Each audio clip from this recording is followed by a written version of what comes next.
കോടിക്കണക്കിന് രൂപയുടെ മൂല്യമുള്ള അതിലേറെ പൊതുസമൂഹത്തിൻ്റെ വികാരമായിട്ടുള്ള അയ്യപ്പൻ്റെ സ്വർണ്ണപ്പാളി കവർച്ച ചെയ്തെടുത്ത് മാസങ്ങൾ പിന്നിടുമ്പോഴും SITയുടെ നേതൃത്വത്തിൽ അന്വേഷണം നടന്നിട്ടും ഈ നിമിഷം വരെ തൊണ്ടി മുതൽ കണ്ടെടുക്കാൻ സാധിക്കാതിരിക്കുന്നതും കഴിഞ്ഞ നിരവധി ദിവസങ്ങളായി SIT നിശ്ചലാവസ്ഥയിലായിരിക്കുന്നതും ബഹുമാനപ്പെട്ട കോടതിയുടെ മുമ്പാകെയുള്ള ഈ സാഹചര്യത്തിൽ അതീവ ഗുരുതരമായിട്ടുള്ള ഈ കേസന്വേഷണം കോടതിയുടെ മുൻപാകെ BJP അപേക്ഷിക്കുകയാണ് CBIക്ക് കൈമാറാൻ തയ്യാറാകണം. യഥാർത്ഥത്തിൽ SITയുടെ ഉദ്യോഗസ്ഥന്മാർ ഇത് കണ്ടെത്തണം എന്ന് ആഗ്രഹിച്ചിരുന്നു എങ്കിൽ ചോദ്യം ചെയ്യേണ്ടത് കേരളത്തിന്റെ മുഖ്യമന്ത്രിയെയാണ്. സ്വർണ്ണപ്പാളിയും അയ്യപ്പന്റെ എല്ലാ വസ്തുവകകളും സംരക്ഷിക്കുമെന്ന് ഭരണഘടന തൊട്ട് സത്യം ചെയ്ത നമ്മുടെ മന്ത്രിമാരുള്ള ഈ കേരളത്തിൽ ആഭ്യന്തര വകുപ്പ് കൈകാര്യം ചെയ്യുമ്പോൾ എല്ലാ ക്യാമറ കണ്ണുകളെയും ഇരുട്ടിലാഴ്ത്തിക്കൊണ്ട് വാഹനം അവിടെ വന്നു നിന്നതും വാഹനത്തിനകത്ത് സ്വർണ്ണപ്പാളികൾ ചുരുട്ടിയെടുത്ത് കൊണ്ടുപോയതും എല്ലാം ഈ പൊതുസമൂഹത്തിന്റെ മുന്നിൽ നിലനിൽക്കുകയാണ്. BJPക്ക് പറയാനുള്ളത്, മുഖ്യമന്ത്രിയെ ചോദ്യം ചെയ്താൽ ഈ സ്വർണം എവിടേക്ക് പോയി എന്നും ആ ഡീലിൽ എത്രയാണ് കിട്ടിയതെന്നും വളരെ വ്യക്തമായി കേരളത്തിന്റെ പൊതുസമൂഹത്തിന് ബോധ്യപ്പെടും. അതിന് പരമോന്നത നീതിപീഠത്തോട് ഭാരതീയ ജനതാ പാർട്ടി അപേക്ഷിക്കുകയാണ്.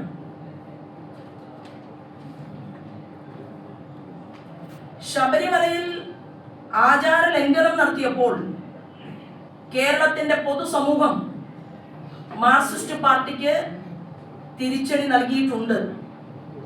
അത് കഴിഞ്ഞ പാർലമെന്റ് തെരഞ്ഞെടുപ്പിൽ CPIM ബോധ്യപ്പെടുകയും ചെയ്തിട്ടുണ്ട്.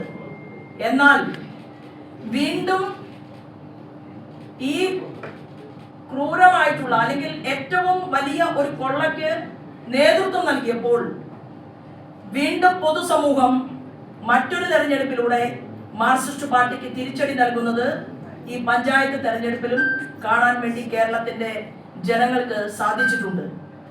ഇതിനെയെല്ലാം അതിജീവിക്കാൻ വേണ്ടിയിട്ടാണ് ഒരു അയ്യപ്പ സംഗമം വിളിച്ചു ചേർത്തത്. ആ അയ്യപ്പ സംഗമത്തിൽ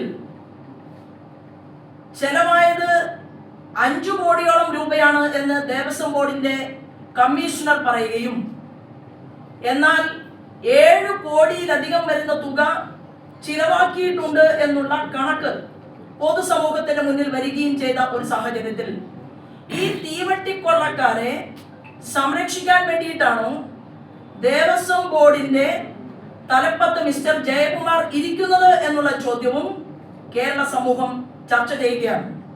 എല്ലാ മാനദണ്ഡങ്ങളും കാറ്റിൽ പറത്തിക്കൊണ്ട് അയ്യപ്പ സംഗമത്തിന് ഒരു കരാറുമില്ലാതെ ഊരാളുങ്കൽ സൊസൈറ്റിയെ ഏൽപ്പിക്കാൻ ഒരു മടിയും ഈ ഗവൺമെന്റിനുണ്ടായില്ല.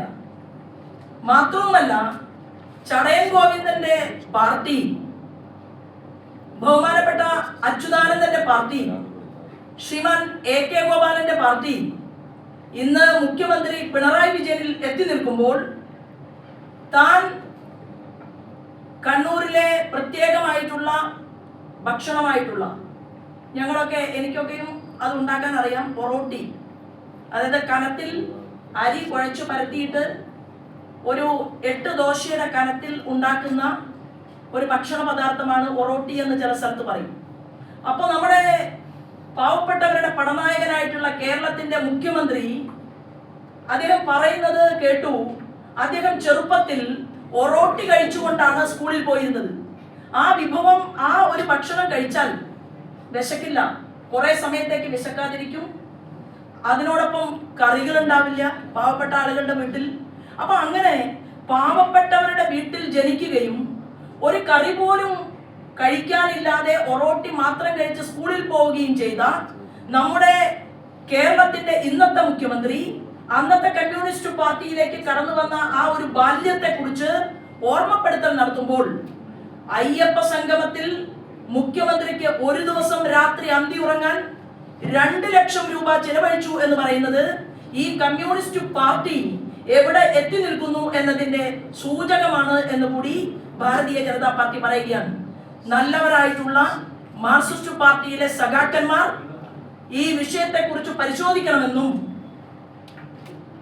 കേരളത്തിൽ നിന്ന് അഖിലേന്ത്യാ തലത്തിലേക്ക് എത്തിയിട്ടുള്ള മാർക്സിസ്റ്റ് പാർട്ടിയുടെ അഖിലേന്ത്യാ ലീഡർ ശ്രീമാൻ MA ബേബി ഈ വിഷയത്തോട് അയ്യപ്പ മഹാസംഗമത്തിൽ മുഖ്യമന്ത്രി പിണറായി വിജയന് ഒരു രാത്രിയിൽ ഉറങ്ങാൻ 2 ലക്ഷം രൂപ ചെലവഴിച്ചതിനെ കുറിച്ച് പൊതുസമൂഹത്തോട് മറുപടി പറയണം എന്നും ഭാരതീയ ജനതാ പാർട്ടി ആവശ്യപ്പെടുകയാണ്.